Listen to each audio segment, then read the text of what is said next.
What is happening, everybody? This is the Big Jew. Welcome back to Final Fantasy, the Super Spoiler Run. This is actually not a Final Fantasy Super Spoiler Run video. It's more of a video response to Undertaker Freak 1127's video, but I'm going to be doing some grinding. So this is the Sea Shrine.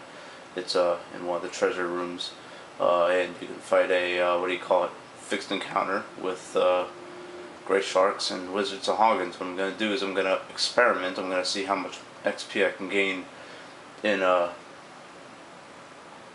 certain amount of time beating up these enemies, and in another video, which will be another vlog video of mine, I will do the same thing at another grinding spot, and that's how I'm going to do my vlogs for today, because I want to talk about a few things. So Undertaker Freak's latest video attacked bacon memes, pretty much, which is quite funny because there's a meme in my college, Florida State, because the symbol of Florida State is a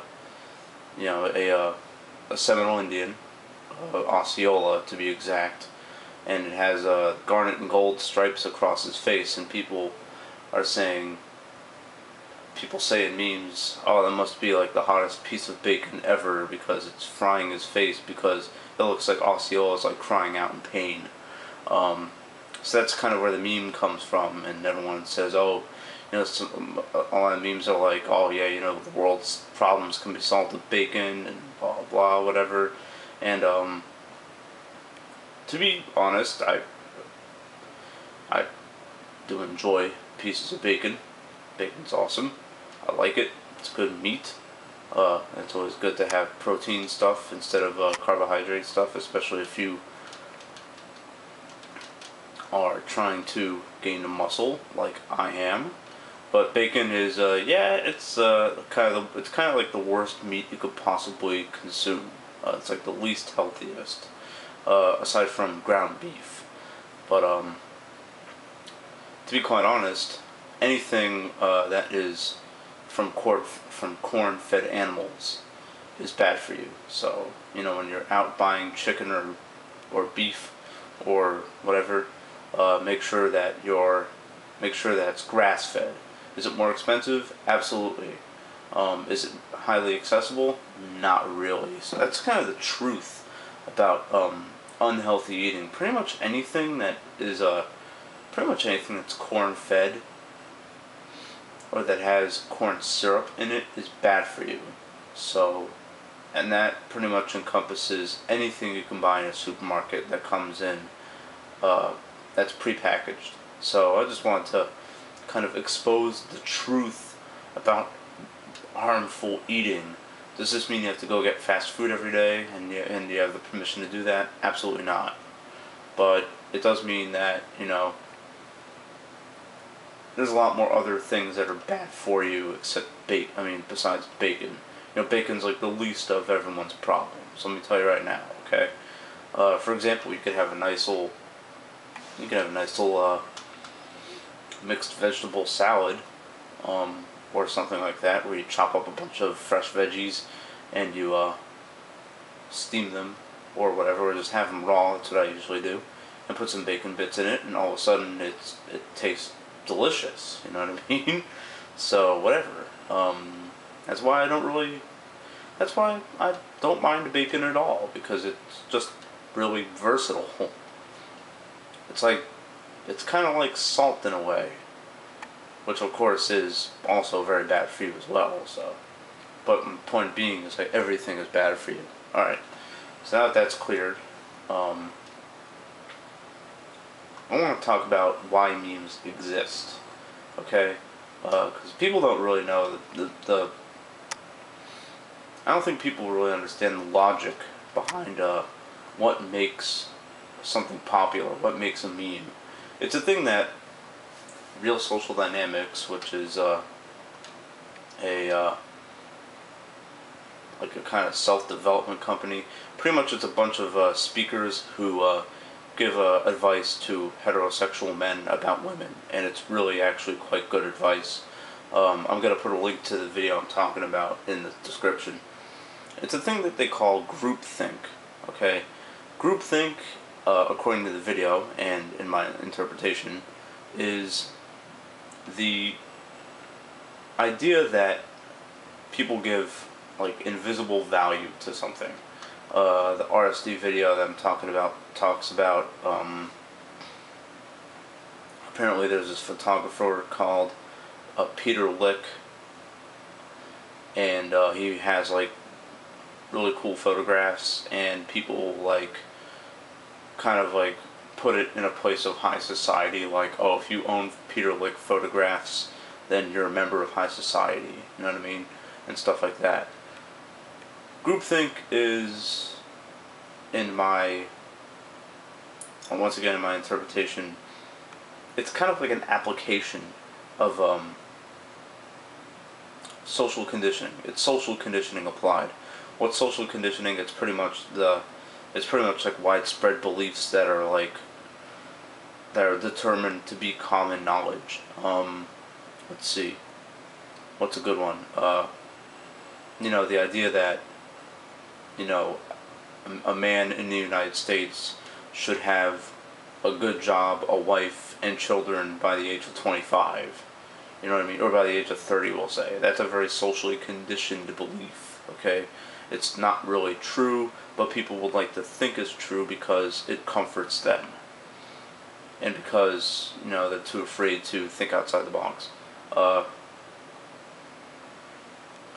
So the whole bacon thing, or anything that's popular, really, I mean, if we're talking about UTF's videos, I mean, he buries a guy named I think it's like PewDiePie or something like that, PewDiePie or whatever. It's pretty much a YouTube LPer who has really crappy videos, and what'll happen is with something like that, someone will watch it, they'll think it's cool, they'll pass it on to someone else. This someone else will think it's cool, and snowball effect, where it's like, oh, look at this funny video of this guy screaming at video games and acting like he's scared. Isn't this cool? And the other guy will be like, yeah, that's cool. And then they'll show another guy, and the other guy will be like, yeah, that's funny. Yeah, PewDiePie's where it's at. You know what I mean? It's the same with a lot of YouTube whores, as UTF and the Archfiend talk about. It's the same with iJustine, or Way William Johnson, or what do you call it? Shane Dawson. What else? Like I said, PewDiePie or whatever his name is, and Smosh, and other really popular YouTubers that don't really have good content. They just kind of have kind of lame content, but it's just really popular. So that's kind of the illusion of groupthink, is that people will think something that is lame is popular because other people latch onto it as well, and since no one wants to feel left out, that's pretty much a bigger fear than, I'll contend that that's a bigger fear than nuclear war, public speaking, and even death itself, is the fear of being left out. No one wants to feel left out, because when someone feels left out, they feel like they could die tomorrow and no one would really care. That's what it means to feel left out, like the pure meaning of it. Okay? So when someone doesn't want to feel left out, what will they do? They'll latch on to popular stuff. They'll join the groupthink because they want to protect themselves, because they want to say to their group of friends, yeah, that newest Shane Dawson video was hilarious. Yeah, let's go ahead and chow down on some bacon while watching Shane Dawson, and let's make a meme out of it so we could post it on the internet and people will think we're cool. You know what I mean? It sounds very immature, but, and this is my opinion, and I'm going to actually go into this in my next video, which I'm probably going to catch a lot of heat for. It sounds very immature, but that's how human beings are. Human beings are naturally immature people. They just are. We're immature by nature. We're we are entitled by nature. Our society has become so advanced to the point where we just expect things to come our way, and if we don't get said things, then then the whole world has come to an end, and then we get all mad, we get pissy, we complain, we get negative and stuff like that, and it's because we're an entitled society. So what connection does any of this have to do with being socially conditioned and groupthink? Once again, it's the fear of being left out. When someone feels left out, they feel like they're buried alive, pretty much. How do I know this? Because growing up, I physically chose not to belong to anybody and to be left out. I really didn't want anyone. I wanted to be left alone because I just didn't like anybody, and it gave me power at first. But then, as days went by, and as the group think that I was exposed to, as it got bigger and bigger and bigger, when you finish high school, then you want to go to college, and all that good stuff, and then all of a sudden you think, wait a minute, whoa, everyone's leaving. What's going to happen to me? And now, holy crap, I feel left out because I'm not going to a university. Yeah, so you can see how this snowballs. And that's pretty much how popular things come to pass. That's how popular things are created. It's created by a desire to belong, pretty much. All right, so what I'm gonna do is I'm gonna stop right here. We're at 12 minutes, so I'm gonna go to the next grinding area of this game, and I'm gonna do another video on Election Day because today's Election Day. So I want to rant a little bit about that. So, all right, peace.